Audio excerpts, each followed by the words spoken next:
आज की महफिल में। बात है 1958 की। साउथ कैलिफोर्निया, लॉस एंजलिस में एक इंडियन म्यूजिक इंस्ट्रूमेंट की एक बहुत फेमस दुकान हुआ करती थी। वो पूरे अमेरिका में इकलौती ऐसी दुकान थी जहां ऑथेंटिक इंडियन म्यूजिक इंस्ट्रूमेंट्स मिला करते थे। उस दुकान के मालिक हुआ करते थे डेविड बर्नार्ड। एक दिन एक 35-36 साल का भारतीय युवा इस दुकान में आया और बड़े गौर से उन साजों को देखने लगा। साधारण वेशभूषा वाला यह आदमी वहां के सेल्स गर्ल को, स्टाफ को कुछ अट्रैक्ट नहीं कर पाया, मगर फिर भी एक सेल्स गर्ल क्रिस्टीना उसके पास आकर बोली, बताइए मैं क्या मदद कर सकती हूं। उस नौजवान ने सितार देखने की मांग की। क्रिस्टीना ने उसको वहां मौजूद सितारों का पूरा कलेक्शन दिखा दिया। उस नौजवान को एक सितार खास तौर पर पसंद आ गया और उसने कहा कि वो जरा उतार दीजिए। उतारना थोड़ा मुश्किल था। क्रिस्टीना ने टालने की कोशिश की, लेकिन नौजवान जिद पर अड़ गया कि उसे तो वही सितार जो ऊपर वहां शेल्फ में रखा हुआ देखना है। तब तक दुकान के मालिक डेविड आ गए, नौजवान की बात को सुना, समझा और उनके आदेश पर सितार उतारा गया। क्रिस्टीना बोली, इसे बॉस सितार कहा जाता है और आम सितार वादक इसे बजा नहीं सकते हैं। ये बहुत बड़े बड़े शो में इस्तेमाल होता है। वो नौजवान बोला, आप इसे बॉस सितार कहते हैं, मगर हम इसे सुरबहार सितार के नाम से जानते हैं। क्या मैं बजाकर देख सकता हूं? डेविड ने उस नौजवान का दिल नहीं तोड़ा और सितार को प्ले करने की परमिशन दे दी। खैर, उस नौजवान ने सितार को ट्यून किया, तार कसे और बैठ गया और फिर उसने बजाना शुरू किया। ऐसा बजाया कि आसपास के लोग भी वहां जमा हो गए। जब राग खत्म हुआ तो सन्नाटा छाया हुआ था। लोगों को समझ नहीं आ रहा था कि वो ताली बजाएं कि मौन रहे।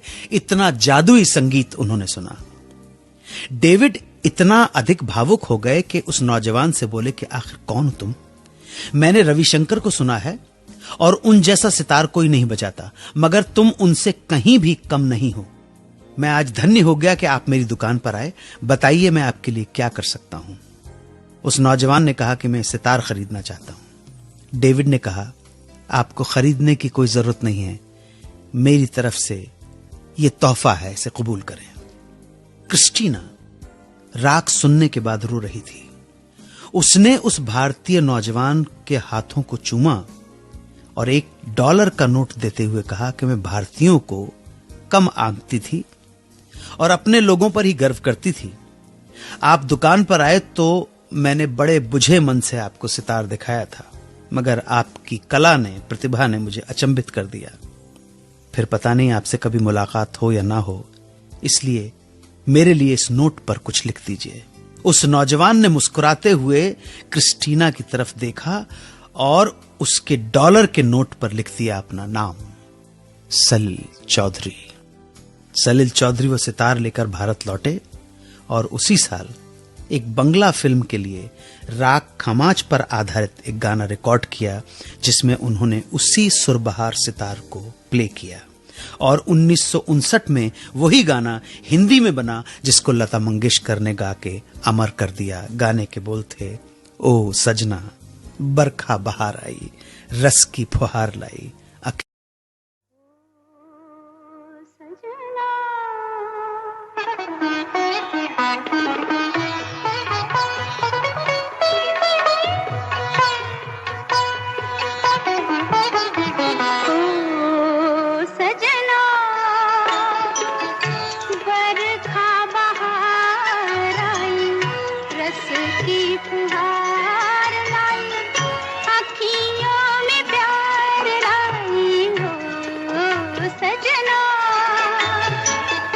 बरखा बहार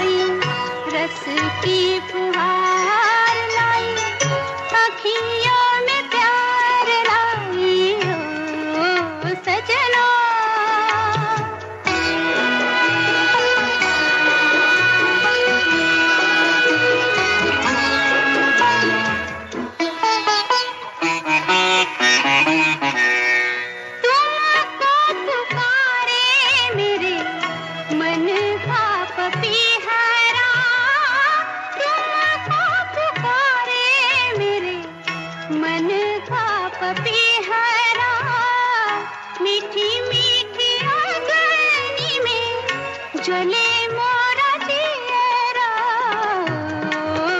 सजना,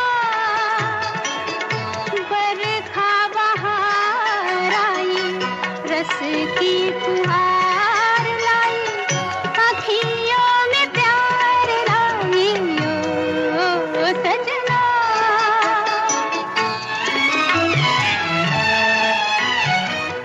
ऐसी रिमझिम में ओ सजन, प्यासे प्यासे मेरे नयन तेरे ही ख्वाब में खो गए।